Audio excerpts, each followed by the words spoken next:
আল্লাহ বলে রহমান কারে বলে চেনো না, শুনে নাও। ৭৮ আয়াত বিশিষ্ট গোটা একটা সূরা নাজিল করে দিলাম, সূরাতু আর রহমান। আর রহমান তিনি দয়ালু, আল্লামাল কোরআন, তিনি মানুষকে কোরআন শিখিয়েছেন। খালাকাল ইনসান, মানুষ বানিয়েছেন। আল্লামাহুল বায়ান, মানুষকে কথা বলা বর্ণনা করা শিখিয়েছেন। পড়েন সুবহানাল্লাহ। গোটা একটা সূরা নাজিল করেছেন, সূরাতু আর রহমান।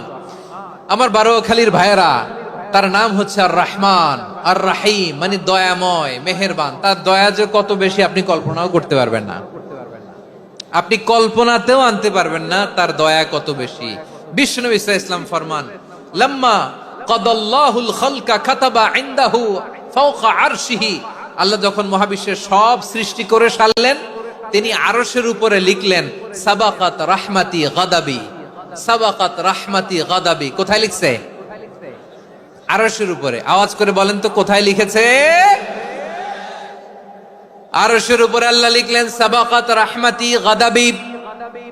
এর মানে হলো আমার দয়ার কাছে, আমার ভালোবাসার কাছে আমার ক্রোধ পরাজয় বরণ করেছে।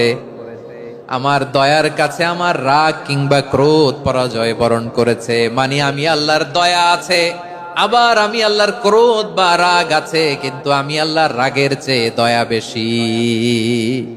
তিনি হলেন দয়াময়, তিনি হলেন মেহেরবান, তিনি হলেন the most gracious, the most merciful. তিনি দয়াময়, তিনি অতিশয় মেহেরবান। সুবহানাল্লাহ বলেন। তার দয়ার কোনো শেষ নাই, তার মায়ার কোনো শেষ নাই। আল্লাহ রহমানুন ফিদ দুনিয়া ওয়া রহিমুন ফিল আখিরাহ। এই দুনিয়ার জন্য আল্লাহ রহমান, দুনিয়াতে আল্লাহ সবাইরে দয়া করে, কাফিররেও করে, মুসলিমরেও করে। আর আখিরাতের জন্য তিনি রহিম, সেখানে কাফির মুশরিকদের জন্য আল্লাহর পক্ষ থেকে কোনো দয়া থাকবে না। চিল্লায় বলেন ঠিক কি না? এজন্য আল্লাহ বললেন আমার মৌলিক একটা নাম হলো রহমান।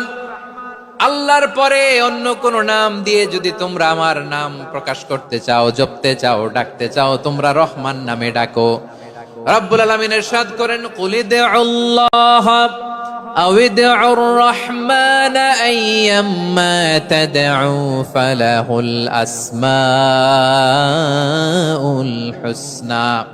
আমাকে আল্লাহ নামে ডাকো, কিংবা আমি আল্লাহকে রহমান নামে ডাকো, যে নামেই ডাকো না কেন আমার আছে অনেকগুলো সুন্দর সুন্দর